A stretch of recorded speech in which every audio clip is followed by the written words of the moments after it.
அடுத்த செய்தியாக, கட்டாய கல்வி சட்டத்தின் கீழ் தனியார் பள்ளிகளில் 25% இடஒதுக்கீடு ஏழை மாணவர்களுக்கு வழங்க வேண்டும்.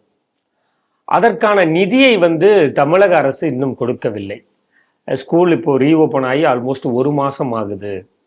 இது வரைக்கும் அதற்கான எந்தவித முன்னேற்பாடுகளையும் தமிழக அரசு காட்டல, இன்ட்ரெஸ்ட் காட்டல. மறுமலர்ச்சி மக்கள் இயக்கத்தின் தலைவர் ஈஸ்வரன் அப்படிங்கிறவரு நீதிமன்ற அவமதிப்பு வழக்கை இருக்கிறார். நீதிமன்றம் இப்போ ஒரு டைரக்ஷன் கொடுத்திருக்காங்க. மத்திய அரசு நிதி கொடுக்கல அப்படிங்கக்கூடிய காரணத்தை சொல்லாம நீங்களே இதற்கான நிதியை ஏற்பாடு செய்து மாணவர்கள் கல்வி கற்கிறத அதுல விளையாட காட்டாதீங்க அப்படிங்கிற மாதிரியான ஒரு டைரக்ஷன் கொடுத்திருக்காங்க. செய்தி எப்படி பாக்குறீங்க? ஒரு பக்கம் திமுக அரசு மார்த்தட்டி கொள்கிறது. என்னன்னா, இந்தியாவிலேயே மிக பொருளாதார பலம் மிக்க அதிகமான வெளிநாட்டு முதலீடுகளை ஈர்க்கக்கூடிய ஒரு மாநிலமாக தமிழ்நாடு சொல்றாங்களே இல்லையா? அதிகமான ஜிஎஸ்டி வரி வசூல் தரக்கூடிய மாநிலம் தமிழ்நாடு. இந்தியாவிலேயே வளமைமிக்க மாநிலம் தமிழ்நாடு, இப்படிலாம் சொல்றாங்க இல்லையா? அப்படி வளமைமிக்க மாநிலமாக நீ இருக்கும்போது ஏழை மாணவர்கள் படிப்புக்காக மத்திய அரசையே சார்ந்திருக்கு, நீங்க கொடுத்துருப்பாங்களேன். இந்த கேள்வி கரெக்டா? எனக்கு நீங்க சொல்லுங்க, எனக்கு தெரியல. அது கரெக்ட்னா இப்படி ஏன் நினைக்கக்கூடாது? அப்ப உண்மையிலே ஏழை மாணவர்கள் படிப்புல உங்களுக்கு அக்கறை இல்லையா? இது என்னுடைய முதல் கேள்வி இந்த செய்தியை பார்த்த உடனே. ரெண்டாவது பாருங்க, இந்த ரைட் டு எஜுகேஷன் RTE என்ன சொல்றதுன்னா, 25% கல்வி நிறுவனங்கள் அந்த ஏழை மாணவர்களுக்கு கொடுக்கணும். அதுக்கான நிதியை மாநில அரசு கல்வி செலவு அவங்களுக்கு இருக்கக்கூடாது, ஏழை மாணவர்கள் படிக்க வாய்ப்பு அளிக்கணும். இந்த சட்டம் எப்போ வந்தது?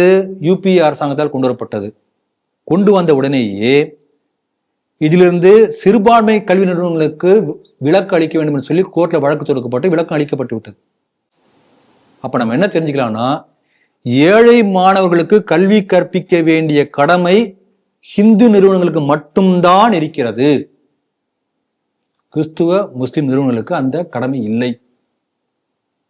அது அரசு உதவி பெற்ற சிறுபான்மை நிறுவனமாக இருந்தாலும் கூட ஏழை மாணவர்கள் அவங்கள கல்வி கொடுக்க வேண்டிய அவசியம் இல்லை. தீர்ப்புக்கு வந்திருக்கு, நீதிமன்ற தீர்ப்பு வந்தாச்சு. இப்ப இந்த தீர்ப்பு அடிப்படையில் பார்த்தோம் என்று சொன்னால், இப்ப தமிழக அரசு நிதியை நிறுத்திடுறாங்க. அப்ப பாதிக்கப்படக்கூடியது யாரு? மாணவர்கள். ஏழை மாணவர்கள் கரெக்ட்.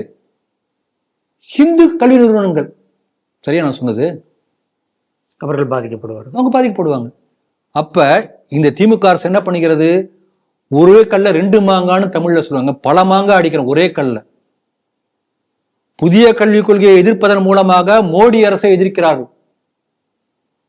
ஏன்னா புதிய கல்விக் கொள்கை வந்தா தாய்மொழி கல்வி, அப்ப இங்கிலீஷை தூக்கி பிடிக்க முடியாது. புதிய கல்விக் கொள்கை வந்தா இவங்க கல்வி தரம் உயர்ந்துடும். கல்வி உயர்ந்தால் விநாயகருக்கு ஓட்டு போட மாட்டாங்களே.